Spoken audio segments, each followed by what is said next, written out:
want to, first of all, welcome to those of you who are visiting with us. Well, welcome to everyone here, actually. It's good to see everyone this morning. Welcome to you too, Jamie. I want to wrap our heads for a moment. I want to just direct our attention, wrap our heads around the idea of tradition. And so I'll just wait a few minutes here while the collection is being done here. But I want you to think about that. What tradition means to you. All right?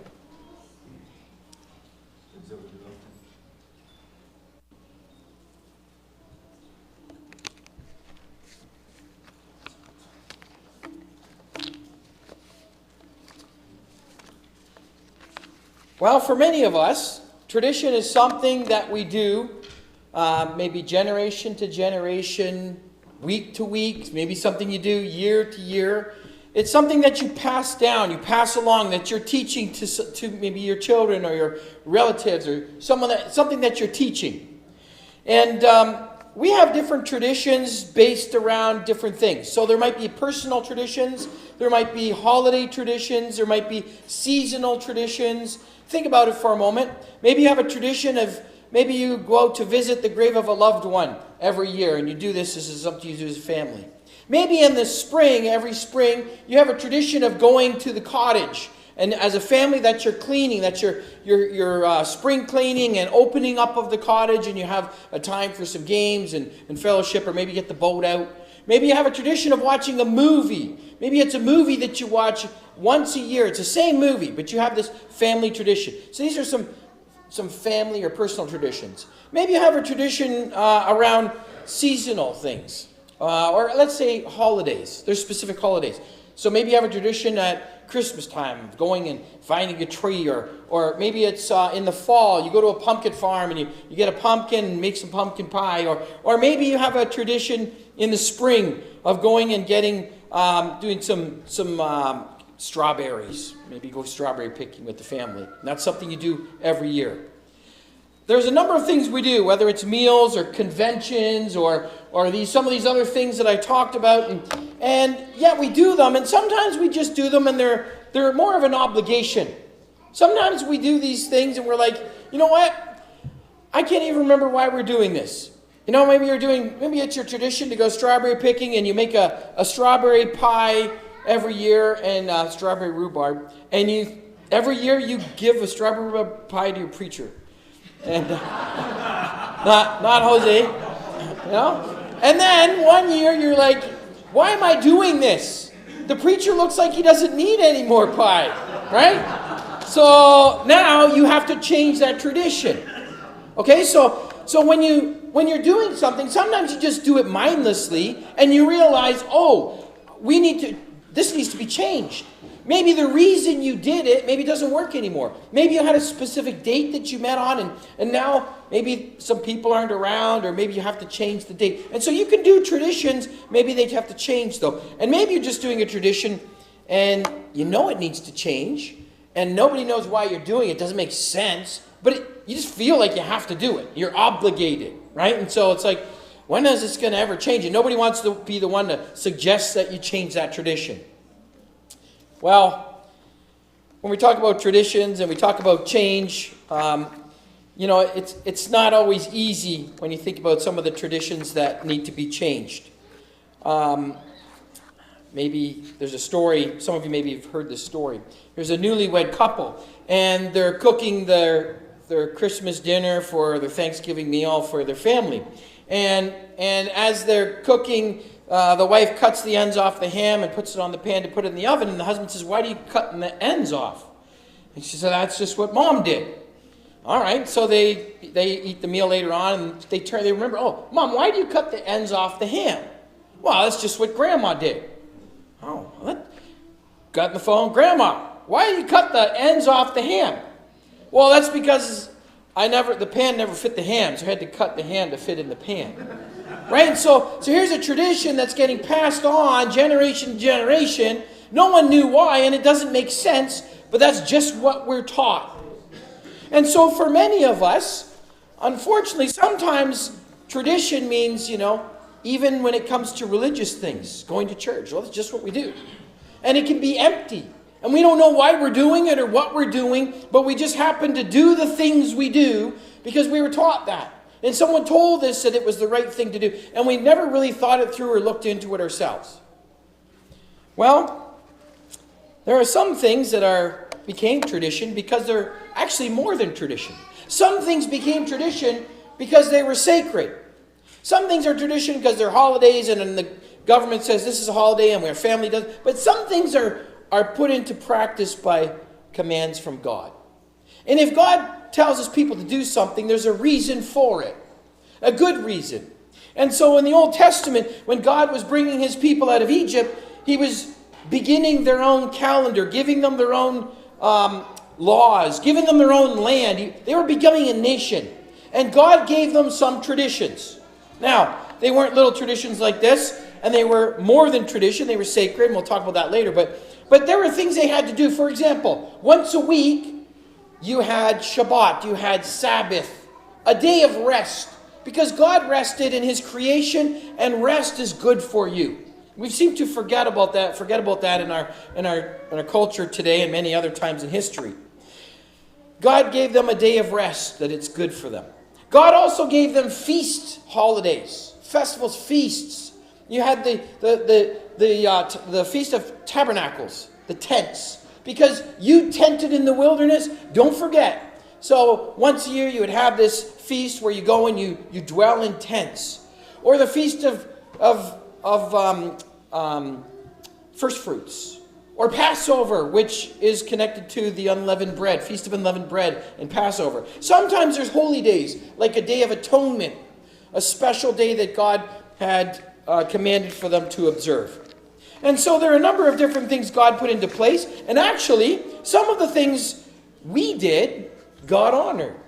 So the Jewish people, they had the Purim after Esther, and Hanukkah, Feast of Dedication, and recognizing, the coming away from the Gentile oppression. And Jesus participated in these. And so there are a lot of things we do that were God sanctioned. Some things were people sanctioned, and God went along with it. But sometimes, just like in our own traditions and family things we do, sometimes people forget why they do them, and they just do it out of obligation or, just heartless, meaningless. That happened to God's people. In Second Chronicles chapter 35. 2 Chronicles chapter 35, we read that Josiah, he reinstituted a Passover like no one had done in hundreds of years, going back to before the kings, the days of Samuel. This is what Passover was supposed to look like, and the people had watered it down. They'd kind of forgotten. They had kind of made it what it wasn't. And Josiah reestablished that. And we see that, no Passover had been observed like this in Israel since the days of the prophet Samuel. Now, the Passover was in place of, I should mention as a reminder, when God's people were in slavery, when God's people were prisoners of the Egyptians, God sent Moses and Aaron to them, and they said, God said, let my people go. And I got a little clip we're going to watch in a few minutes, and you'll be able to see this and maybe remember it. And all these plagues came, and finally, the last one, God was going to send the angel to pass over Egypt. And anyone who didn't partake of this special meal and have the blood of this sacrificial lamb on your doorpost, if the angel saw that blood on your doorpost, the judgment of God would pass over your house. You were safe. But if you didn't have that Passover blood of the Lamb protecting your home, then God was pronouncing judgment on that house. And that's how he distinguished his people from the Egyptians, and how God's people ended up. And that night God said, when you eat this meal, you eat it with your sandals on and your staff in your hand, ready to go. Because after this, they're going to let you go. And that's what happened. And God brought his people out after that Passover meal, and he brought them out into their own land. He brought them out to be free. And so the Passover, God said, do this every year. Have this Passover meal and a weekly celebration of unleavened bread to remember. And there were certain things at this Passover meal that helped them. They would retell the story. There were some bitter herbs there that they would dip into, and it reminded them of the bitterness of slavery. And things were actually changed in this Passover meal. As a matter of fact, in the Passover meal, by the time in Jesus' day, wine was added to this Passover meal. And some psalms were sung. The Hallel was sung. Psalm 113 and 118. And they would sing this and tell the story. That wasn't in Exodus 12. That wasn't in the original Passover meal. But the Jews, they added on to this Passover meal, and Jesus partook in this way. But just like we do today, we get a little sloppy with our traditions. And this wasn't just a tradition. This was a God-made given command. And they get sloppy with it. We do too. We get sloppy. Sometimes we come out to church and we gather together. We just do it because we have to. We're not excited. We don't even, actually sometimes we, and by the way, it's a good thing that we do it out of what's the word I'm looking for? Just habit. That's the word I'm looking for. Sometimes it's a good thing. Because when you do it out of habit, you're like, oh yeah, it's like going to the gym. Sometimes you don't want to go, and you force yourself to go, and you got to go, and you get into the pattern, and you don't feel like it, but you're like, oh yeah, I need it. Yes, this isn't coming to church. This is a building. We are the church. We are gathering together. We are coming together as a church. We're not going to church. We're coming together as a church. And the central part of our gathering on the first day of the week really goes back to this Passover meal. And you're like, what? Yeah. You see, Jesus, on the night he was betrayed, Luke tells us, and this is recorded by Matthew, Mark, Luke, and John. They're all told, this is an important story. When the hour had come, he reclined at the table and the apostles with him. This was the reading earlier on in Luke 22. He said, I have fervently desired to eat this Passover with you before I suffer. Jesus, this was his last meal before he went to the cross. This was important for Jesus to do. And not only there was more happening here at this Passover event. It was looking forward to. Now, for time's sake, I can't get into the confusion on... See, when a Passover happens, it's a special day. When the special day happens on a Sabbath day, it's called a high Sabbath. And so don't get all confused, because people sometimes do the math. Did Jesus have the Passover meal, or was the Passover meal the next day? And did Jesus die on Passover or not? And we get all these things. And if you look at it, there's people who will throw out different explanations. Like sometimes some go by a different calendar. The lunar calendar most Jews use, but the Essenes use the solar calendar, stuff like that. But even if Jesus partook of the Passover meal the night before or the day before, the Jews started their day in the evening, 6 p.m. We start ours, midnight. They start theirs at 6 p.m. And so if you say, if Jesus died at Friday at 3, well, technically that's still the Thursday. All right, so he would be counted as the Thursday if you're thinking 3 days and 3 nights and 2. Anyways, I'm just throwing this out there because some of you have done the math and some are like, this is a little bit confusing. When I have a Christmas meal or a Thanksgiving meal, I still have a Thanksgiving meal with my family, and it could be the week before or the day before Thanksgiving. That doesn't mean it's not a Thanksgiving meal. Okay, so there's another way to look at what's happening with Jesus and his disciples. And this will come into play in a minute. Jesus wanted to have this Passover meal, and this was his last meal. And we were looking at this, talking to a couple of guys on Friday night about this. And what's so interesting is, you wonder, whose home was he in? What were the servants thinking? Did they know that they had the honor of preparing and presenting the Last Supper for Jesus? We don't even know who they were. They were part of this great story. There's all these cool things to think about. But as you look at this passage of Scripture, Jesus said, I will not eat it again until it is fulfilled in the kingdom of God. And by the way, the kingdom of God was near. Then he took the cup after giving thanks and said, take this and share it among yourselves.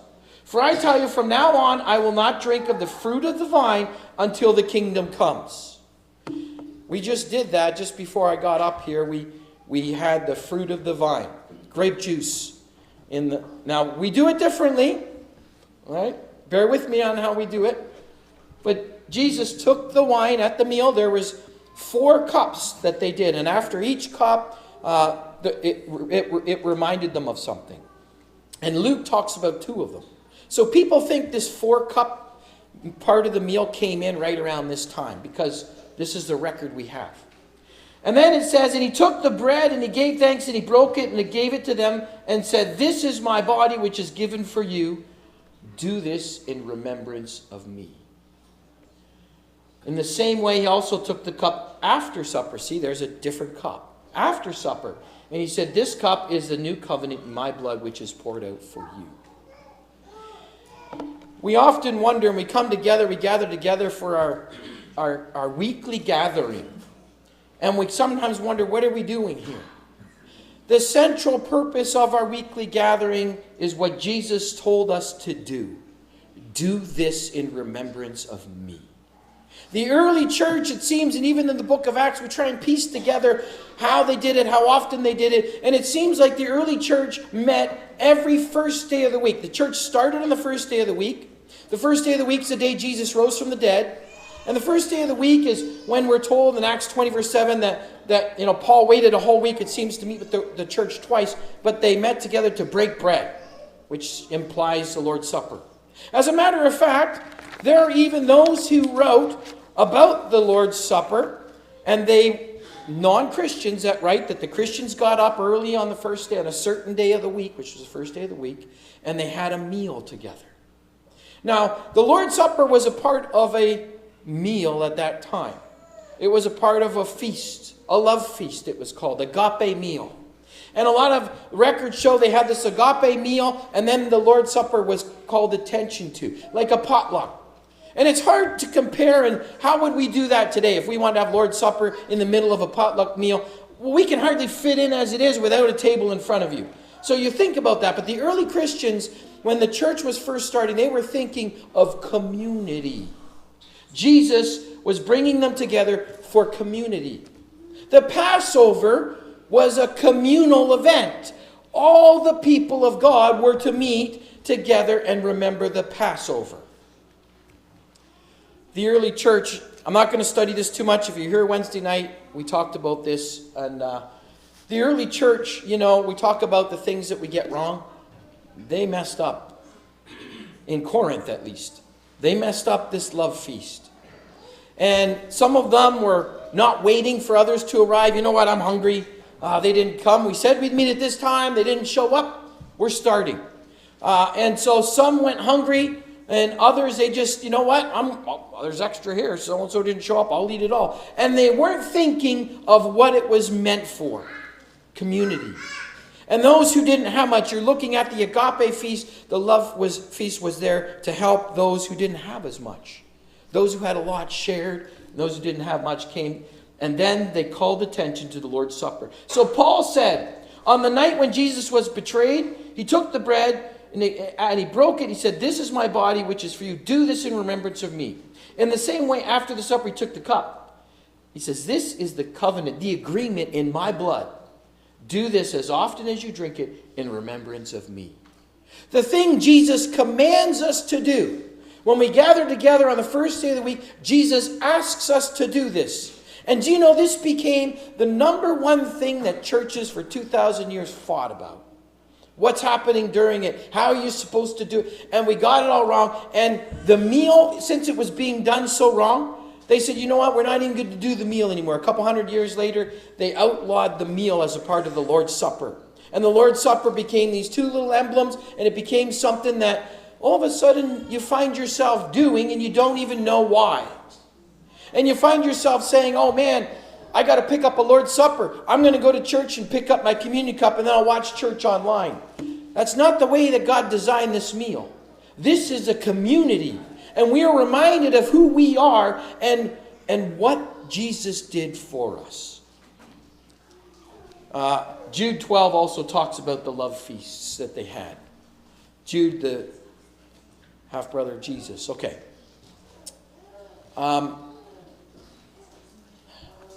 Paul talks about how serious it is. Whoever eats and drinks without recognizing the body of Jesus eats and drinks judgment on himself. And so he says, when you come together to eat, he says, welcome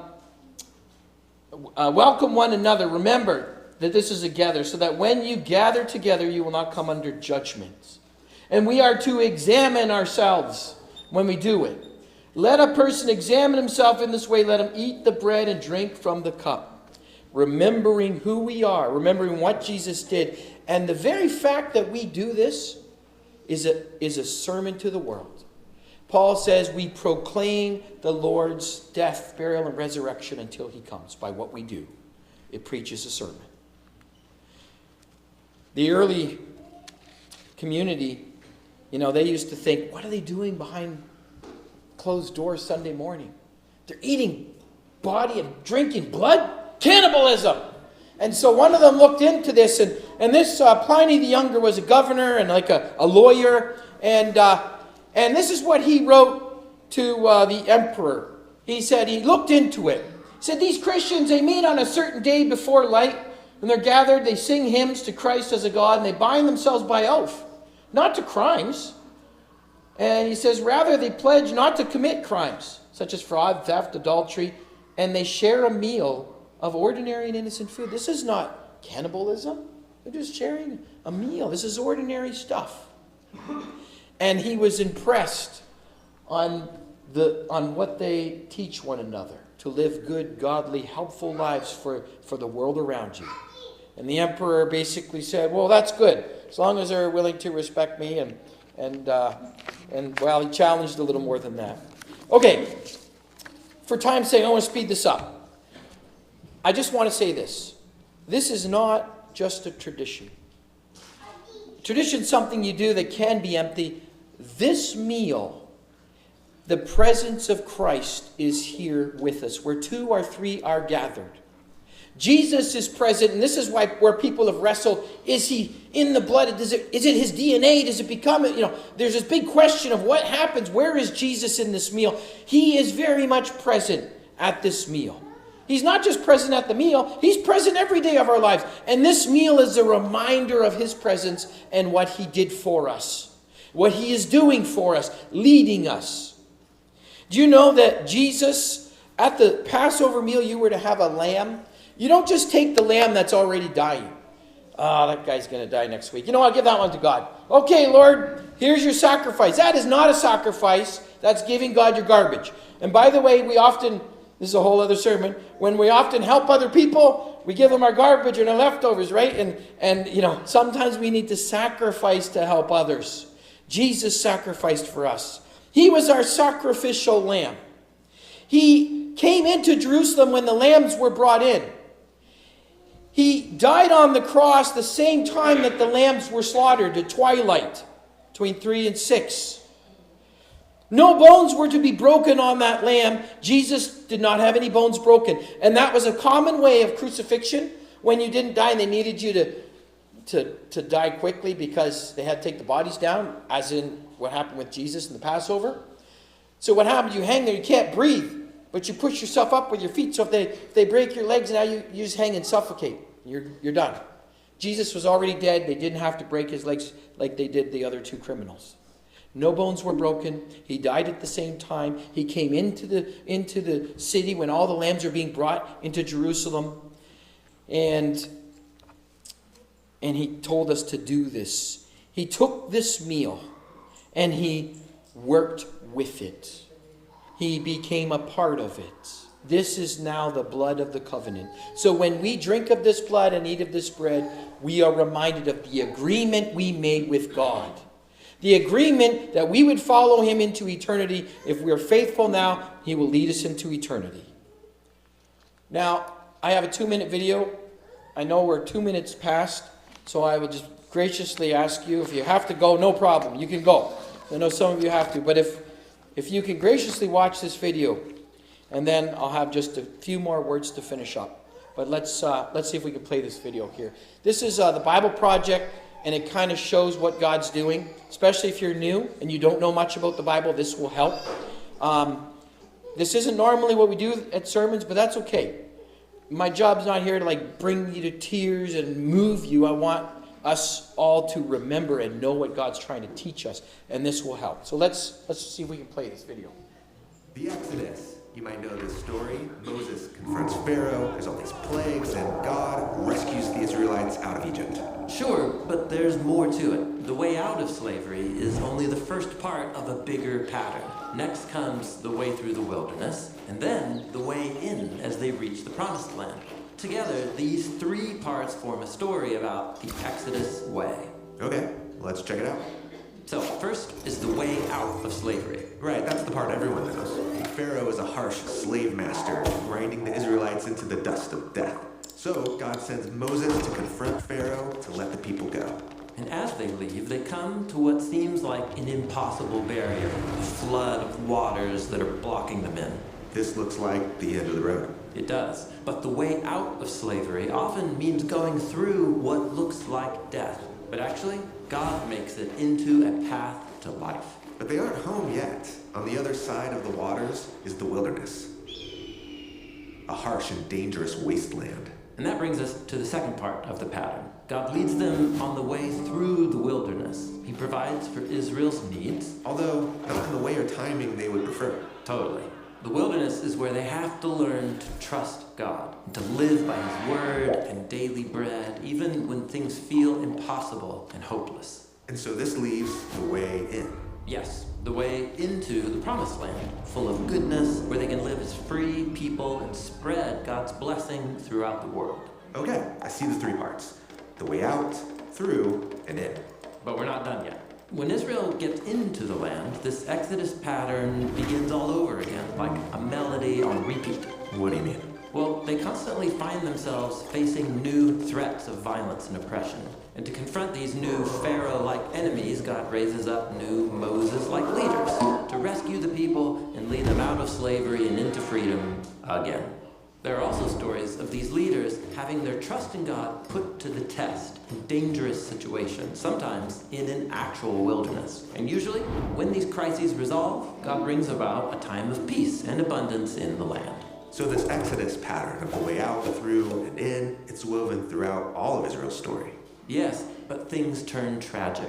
The oppressors turn out to be not just foreign rulers, but Israel's own kings who exploit their own people. So God allows the biggest Pharaoh-like ruler of all, the king of Babylon, to conquer and enslave them. And he takes them out of their land. After all of that, they're back where they started. But even here, Israel's prophets saw the Exodus pattern at work. They announced that there was hope for a new rescuer and a new way out. The prophet Isaiah said that God would come to lead his people on a new highway through the wilderness and bring about a new era of freedom and abundance for Israel and for the whole world. Now, once Israel gets back into the land, that freedom and abundant blessing never fully happens. Right, so they still find themselves waiting for a rescuer. And that brings us to the story of Jesus. Many people following Jesus start to hope that he'll lead them out of their slavery to Rome and out from the corruption of their religious leaders. But Jesus knows the way out isn't just about freedom from crooked leaders or governments. He taught that humanity is enslaved to a deeper, more sinister Pharaoh that has captured our desires, corrupted our world, and is leading us all to death. Jesus came to free us from that slavery. How does he do that? In a surprising way, Jesus walks into the chaotic waters of death itself to make a path for anyone who wants true freedom. The way out. Exactly. This is why the first followers of Jesus called their movement the Way. They baptized themselves in the waters as a symbol that they are following Jesus on the way out of slavery to death. Okay, but in the Exodus pattern, after the way out comes the wilderness. And that's where we find ourselves today, journeying through a world that can feel dark and hopeless. But Jesus' followers trust that God will lead them through and provide for their needs and be with them through every test. And the goal of all of this waiting and these tests is the way in, right? Yes, and Wait, this time that's it's good. The Exodus. Okay, if we can grab the lights. So hopefully that little video gave you an idea and the picture of what God's showing us from the Old Testament and what Jesus is doing in the New. Jesus, and through this meal that we're having, this new covenant, Jesus is reminding us that we have been set free from sin and from death, from eternal condemnation. And this is what we proclaim. And in this meal, we have a proclamation. In this meal, we don't just remember. There's more to it. We remember the covenant, we remember the agreement, but we're also a part of God's purpose, his story. His story continues now as we have been called, and then what do? We call others and invite others in to participate in this meal as well. We share with them the good news, the gospel, making disciples so that they too might understand what and who we are, what we are about. And in this meal, we are reminded of Jesus' sacrifice and his provision through the challenges we face today. May God continue to bless us and guide us. May we continue to remember that this is not just a tradition that we pass on from generation to generation, but this is a sacred, real, I lost the word again. This is a sacred, real, no. I wrote it down. Institution. That's the word I was looking for. Institution. And so may we remember this and continue to do it. Not just coming here out of obligation, but coming here because we understand what it's about. And we can have joy and remember who we are, because this is a meal of identity. So let's sing our final hymn.